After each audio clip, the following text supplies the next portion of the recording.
एक बार फिर से ये अटकलें बिहार में लगाना शुरू कर दिया गया है कि एक बार फिर से नीतीश कुमार पलटी मारेंगे और बिल्कुल वो एक बार फिर से पलटी मारने के बाद महागठबंधन के साथ जा सकते हैं। कुछ ऐसी घटनाएं हुई हैं जिसको लेकर के अब बहुत ज्यादा तेजी से इसके बारे में लोग चर्चा भी कर रहे हैं, कुछ वीडियो वायरल भी हो रहे हैं और कई खबरें भी चल रही हैं। क्या कुछ मामले हो सकते हैं और क्यों नीतीश कुमार फिर से एक बार अपने पुराने सहयोगी एनडीए को छोड़ करके महागठबंधन के साथ जा सकते हैं, कुछ विशेष और सटीक जानकारी और आज का ये खास विश्लेषण आपके लिए है, क्योंकि बिहार की राजनीति पे सबकी निगाहें हैं और अगले साल यानी कि 2025 में बिहार विधानसभा का चुनाव भी होना है। क्या कुछ घटनाएं हुई हैं, इन घटनाओं पे एक बहुत बड़ी खबर आपके सामने आ रही है। तो चलिए हम आपको जल्दी से इसके बारे में जानकारी दे दें। मेरा नाम कौसर अली हुआ और आप देखना शुरू कर चुके हैं यस 24 न्यूज। देखिए, अभी जिस तरीके से सप्ताह रोज पहले मुख्यमंत्री नीतीश कुमार और नेता प्रतिपक्ष तेजस्वी यादव की मुलाकात हुई थी और वो मुलाकात चूंकि बिहार के एक बड़े कार्यक्रम को लेकर के, और जिस तरीके से हमेशा एक मीटिंग जो होती है उस मीटिंग में नेता प्रतिपक्ष का होना बहुत जरूरी होता है, और इसी मीटिंग को लेकर के मुख्यमंत्री नीतीश कुमार और तेजस्वी यादव की जब मुलाकात हुई और वहां से ये खबरें निकलना शुरू हो गई कि एक बार फिर से नीतीश कुमार पाला बदल करके और महागठबंधन के साथ जा सकते हैं। हालांकि सिर्फ इसको देख करके इस मीटिंग से ये बातें अनुमान लगाना बहुत आसान नहीं होगा और ये कहना काफी जल्दबाजी हो जाएगा, लेकिन इस बात को समझना चाहता हूँ। लेकिन इस बात के पीछे और भी कई तर्क दिए जा रहे हैं और उन तर्कों में जो सबसे मजबूत तर्क ये दिया जा रहा है कि जब से नई सरकार की गठन हुई है, यानी कि लोकसभा का चुनाव खत्म हुआ है और लोकसभा चुनाव के बाद जब भारतीय जनता पार्टी थोड़ी सी कमजोर हुई है और उनके सहयोगी दलों में सबसे महत्वपूर्ण सहयोगी तेलुगु देशम पार्टी के जो सुप्रीमो है चंद्रबाबू नायडू और जनता दल यूनाइटेड के सुप्रीमो नीतीश कुमार, इन दोनों की अहमियत काफी बढ़ गई है। और इसका सबसे महत्वपूर्ण कड़ी हम लोगों ने उस वक्त देखा कि ऐसा हर एक मौके पे हम लोगों ने देखा है कि जब से 2010 के बाद जब मोदी की सरकार आई और उस मोदी की सरकार में जिस तरीके से हर उस बिल पे जो जल्दबाजी दिखाई गई और हर उस बिल को घंटों में पारित करा लेने वाली भारतीय जनता पार्टी ऐसे समय में बैकफुट पे आई जब उसके साथ तेलुगु देशम पार्टी और जनता दल यूनाइटेड का सहयोग मिला। यानी कि 2024 का जो चुनाव हुआ और इस 2024 के चुनाव में भारतीय जनता पार्टी का फुल मैंडेट नहीं मिलना और अपने साथ तेलुगु देशम पार्टी और जेडीयू को लेकर के सरकार बनाना उसके लिए गले का फांस बनता जा रहा है। ये पहला खेल हम लोगों ने तब देखा जब वक्फ बोर्ड संशोधन बिल पास हो रहा था और उस बिल में, हालांकि हर उस बिल को भारतीय जनता पार्टी ने घंटों में पारित करा लिया, लेकिन वक्फ बोर्ड जो उसका सबसे बड़ा मुद्दा बना हुआ है उस मुद्दे पे वो बैकफुट पे आ गई। यानी कि इस मुद्दे पे बहस हुई, चर्चा हुई, लेकिन इसे जेपीसी के हवाले कर दिया गया, यानी कि ज्वाइंट पार्लियामेंट्री कमेटी को दे दिया गया। और लोग बताते हैं, खास करके जो विश्लेषण है वो बताते हैं कि नीतीश कुमार के इशारे पे ही इस बिल को जो है कि ठंडे बस्ते में डालने का काम किया गया। हालांकि भारतीय जनता पार्टी बिल्कुल जो है कि सहयोग के रूप में इसको जहर पी रही थी। उसे ये लग रहा था कि कहीं ना कहीं एक बड़ा मुद्दा जो है कि मेरे हाथों से निकल रहा है। पहला अब हम लोगों ने देखा कि Bharatiya Janata party back foot पे आई है, खास करके वक्फ बोर्ड बिल को लेकर के, और उसी वक्त से कुछ खटास सामने आया। हालांकि उस वक्त जिस तरीके से राजीव रंजन ने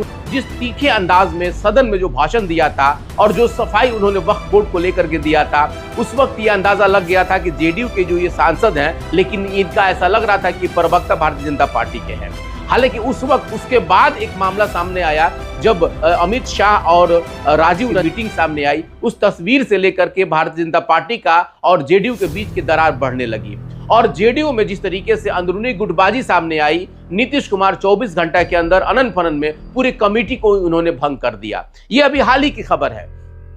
जब उन्होंने पूरे कमेटी को भंग किया और उसके बाद फिर से एक बार कमान अपने हाथ में लेकर के और कई बड़े बदलाव उन्होंने किया। ललन सिंह को भी सबक सिखाने का उन्होंने काम किया, यानी कि ललन सिंह फिर से एक बार जो है कि दूसरा वो आरसीपी सिंह बनने का प्रयास कर रहे थे, ऐसा खबर मिल रही थी। और उसके बाद नीतीश कुमार बिल्कुल चौकन्ना हो गए और इस चौकन्नेपन को लेकर के जिस तरीके से उन्होंने बयान दिया, हालांकि जब भी उनका ये बयान आता है कि हम अब अपनी इस गठबंधन में ही बने रहेंगे, कहीं और नहीं जाएंगे, उसके बाद खेला हो जाता है और फिर से एक बार खेला होने की उम्मीद जताई जा रही है। तो पहला जिस तरीके से एक जो अंदेशा जो जताया जा रहा है, खास करके वक्फ बोर्ड बिल के बाद नीतीश कुमार और मोदी की जो दूरियां बताई जा रही थी, उसमें सबसे पहला कड़ी इसको माना जा रहा है। दूसरा जो सबसे मजबूत कड़ी माना जा रहा है वो कि बिहार का जो चुनाव है 2025 का, और इस 2025 के चुनाव में जनसुराज एक मजबूत कड़ी बन करके उभर रहा है। और मजबूत कड़ी यानी कि देखा जाए तो राष्ट्रीय जनता दल और जनता दल यूनाइटेड इन दोनों के लिए काफी टेंशन पैदा कर रहा है, इसलिए क्योंकि अल्पसंख्यकों का वोट जो है कि ट्रांसफर होने का सबसे ज्यादा डर है। और ये बात जनता दल यूनाइटेड और राष्ट्रीय जनता दल बखूबी समझ रहे हैं कि अगर हम लोग एक नहीं हुए तो हो सकता है कि जनसुराज जो है कि बिल्कुल झाड़ू से सफाई करके और बिल्कुल जो हमारे साथ जो वोट इंटैक्ट रहता था उस वोट को ये लोग अपने पाले में करने में कामयाब हो जाएंगे। और अगर समय रहते हम लोग नहीं चेते तो हो सकता है तो बिहार से हमारी पार्टी का सफाया तो नहीं, लेकिन उन सीटों पे जिसकी उम्मीद कभी नहीं की जा सकती है, यानी कि 4, 5 या 10 सीटों पे ये दोनों पार्टियां सिमट करके रह जाएंगी, जिस तरीके से जो अंदेशा बताया जा रहा है। तो दूसरा एक बात ये भी बताया जा रहा है। तीसरा जो सबसे महत्वपूर्ण कड़ी बताया जा रहा है कि जिस प्रकार से लोकसभा के चुनाव में सिवान में हिना साहब अकेली लड़ी, यानी कि निर्दलीय उन्होंने चुनाव लड़ा और इस निर्दलीय चुनाव लड़ करके उन्होंने लगभग 3 लाख वोट लाई। और उसी वक्त से ये अंदाजा लग गया था कि राष्ट्रीय जनता दल को भारी नुकसान उठाना पड़ सकता है, खास करके 2025 के चुनाव में। और उसी वक्त से फिर से जिस तरीके से तेजस्वी यादव के अंदर जो बदलाव देखने को मिला, और वो बदलाव खास करके माइनॉरिटी समाज यानी कि मुस्लिम समाज के तरफ कई ऐसे बयान उन्होंने दिया। अभी हाल ही में आपको याद होगा कि सीतामढ़ी में एक कुरैशी जो समाज के हैं उनको मॉब लिंचिंग करने का जो प्रयास किया गया, जिस प्रयास को कहीं ना कहीं देखा जाए तो भारतीय जनता पार्टी और जेडीयू के इशारे पे किया गया था, ऐसा लोग बता रहे हैं। और उसके बाद ये बात जब सामने आई, तुरंत एक डेलीगेशन जो है कि राष्ट्रीय जनता दल के जो सुप्रीमो है लालू प्रसाद यादव और तेजस्वी यादव के इशारे पे समस्तीपुर भेजा गया। और उसके बाद फिर से एक बार मुस्लिम समर्थन की बात खुल करके तेजस्वी यादव करते हुए नजर आ रहे हैं। और उसके बाद ये चीज देखने को मिला कि हिना साहब और ओसामा साहब की मुलाकात तेजस्वी यादव की हुई, खास करके जायसवाल जी के जो उनके आवास पे, जिसके साथ लालू प्रसाद यादव भी थे। और उसके बाद इन दोनों की मुलाकात काफी महत्वपूर्ण मानी जा रही थी और ये कहा जा रहा था कि जो मुस्लिम वोट धीरे धीरे खिसक रहा है राष्ट्रीय जनता दल से,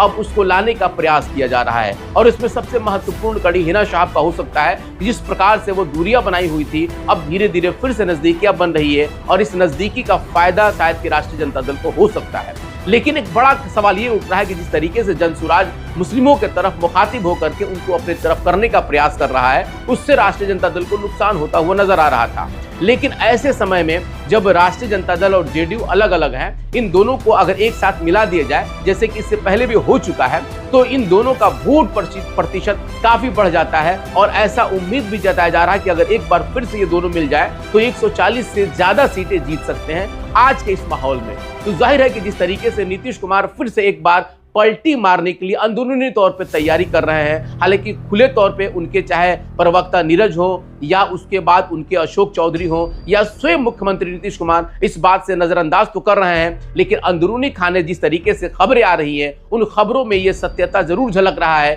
कि एक बार फिर से भारतीय जनता पार्टी और जेडीयू की दूरी बढ़ रही है। और अब एक बार फिर से नीतीश कुमार अगर पलटी मार करके महागठबंधन की तरफ चले जाए तो शायद इसमें किसी को आश्चर्य होने का कोई मतलब नहीं बनता है। हालांकि जिस तरीके से नीतीश कुमार बार बार अभी कह रहे थे कि अब ये नहीं हो सकता है, लेकिन नीतीश कुमार जब भी सफाई देते हैं उसके बाद कुछ मामला और ही हो जाता है। तो चलिए एक बार फिर से ये 2-3 जो पॉइंट हमने रखा है, इन 2-3 पॉइंट्स पे ये सारी चीजें अब समझ में आ रहा है कि हो सकता है तो 2025 चुनाव से पहले या अभी ये साल बीतते बीतते महागठबंधन में अगर जेडीयू शामिल हो जाता है तो शायद कि इसमें किसी को आश्चर्य नहीं होगा। जिस तरीके से नीतीश कुमार की अपनी एक कार्यशैली रही है, जिस प्रकार से नीतीश कुमार अपने इस एजेंडे को लेकर के बिहार को लेकर के या बिहार के आम आवाम को लेकर के जो बातें करते हैं, एक बार फिर से बिहार के हित में अगर वो महागठबंधन के साथ चले जाएं तो शायद ये चीजें बिहार को अब नहीं चौंकाएंगी। तो चलिए आगे के विश्लेषण और आगे के हर उस खबर पे हमारी नजर बनी हुई है,